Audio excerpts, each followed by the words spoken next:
från jorden kring. Från tid och rum.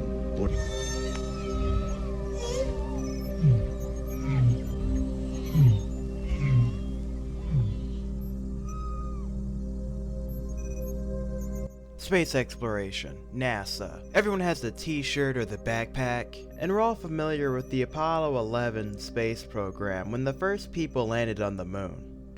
The Eagle has landed.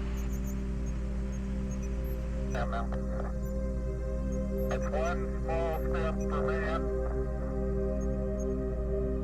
one giant leap for mankind. You know, guys like Neil Armstrong, Buzz Aldrin.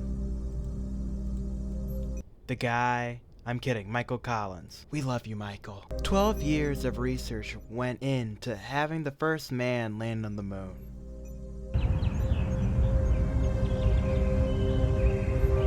Well, sorry to burst your bubble, but we're not talking about Apollo 11, or any manned missions to space, but the arguably more interesting probe launches throughout the 1960s and 70s.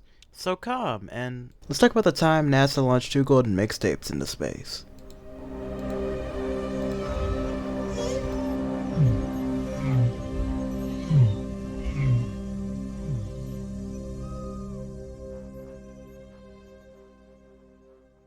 For starters, humans have this weird, fascination with aliens. It's in pop cultures, it's in movies, it's in TV shows. You know, your weird uncle says that he's been abducted by a few. It's everywhere. However, the concept of there being life outside of Earth isn't a new idea. Throughout the 60s and 70s, NASA launched multiple probes into space with messages, but arguably the most ambitious message is the Golden Record, attached to Voyagers 1 and 2. Prior to the Voyager and Apollo launches, NASA launched 9 probes before them. Pioneers 1 through 9 being the probes launched before Apollo 11, and Pioneers 10, 11, and Voyagers 1 and 2 being launched after Apollo 11. I'm going to talk about the Pioneers up until Pioneer 10, 11, and Voyager 1 and 2, because those 4 are significant. It's going to be a long video, so let's get into it. Let me give you a quick crash course on why Pioneers 1 through 9 are important and how they impacted Pioneers 10 and 11. Pioneer 1 launched October 11th, 1958. It was built to conduct micro-asteroid impacts. This little probe didn't have enough velocity to leave Earth's gravity and ended up falling back to Earth, crashing 48 hours later. Moving on to Pioneer 2. Pioneer 2 launched a month later, November 8th, 1958. Similar goal of Pioneer 1. 42 minutes after Pioneer 2's launch, it falls back to Earth and burns in its atmosphere. Sad way to go. Pioneer 3, its goal was to fly to the moon, and it suffered the same fate as Pioneer 2. Pioneer 4, same mission, failed again, but it did a good job in gathering radiation data, and it proved to be a good trajectory exercise for NASA's future probe launches and manned missions. Breaking the pattern of failures, Pioneer 5 successfully reached a heliocentric orbit in between Venus and Earth. Pioneers 5 through 9 were a part of NASA's Solar Orbiting Series, and they were designed to study interplanetary phenomena. Got all of that good, because I'm not going over it again. After the Apollo 11 launch, Pioneers 10 and 11 proved to be much more successful than their predecessors. Launched on March 2nd, 1972, Pioneer 10 was the first spacecraft to travel through the asteroid belt, and the first spacecraft to obtain close-up images of Jupiter, 81,000 miles above the clouds. This opened the way for further exploration of the outer solar system. And Pioneer's sister probe, Pioneer 11, became the first probe ever to get close-up pictures of Saturn.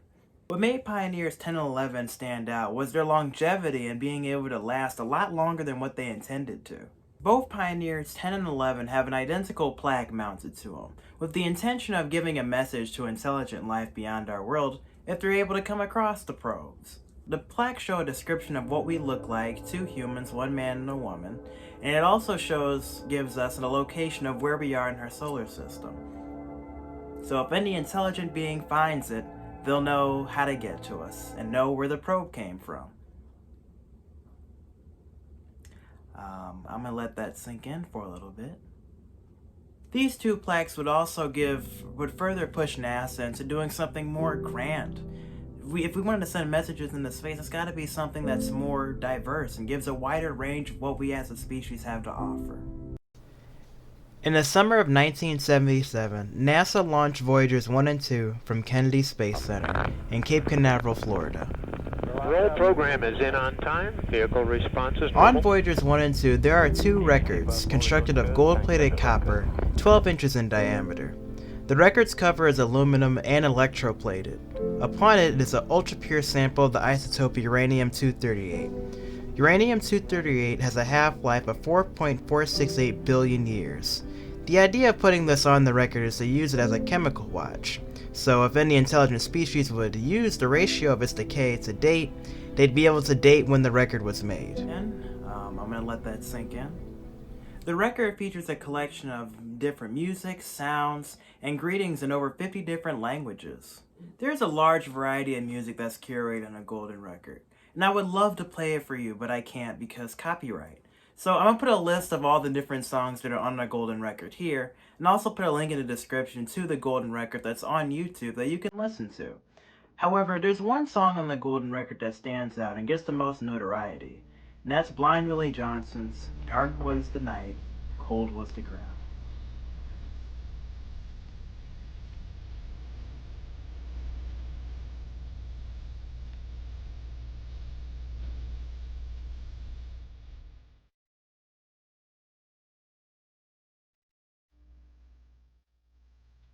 It is generally agreed that Johnson was born in a small town just south of Waco, near Temple, Texas, around 1902. When Johnson was about 7 years old, his father and stepmother got into a fight. His mother threw water a lie, apparently at his father, but it accidentally hit Johnson in the eyes, blinding him. As he got older, Johnson began earning money by playing his guitar. Instead of a bottleneck, Johnson actually played slide guitar with a pocket knife. Regardless of his excellent blues technique and sound, Johnson didn't want to be a blues man, for he was a passionate believer in the Bible.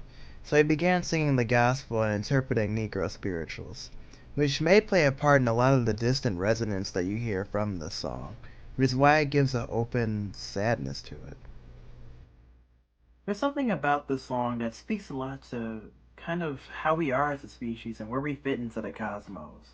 A fire burned down Johnson's house in 1945, and with nowhere to go and no money, Johnson lived out in the streets until he sadly contracted malaria fever and died on September 18, 1945. Despite Johnson's sudden death, his music will forever live on in the cosmos, aboard the Voyager probes. So long, space cowboy.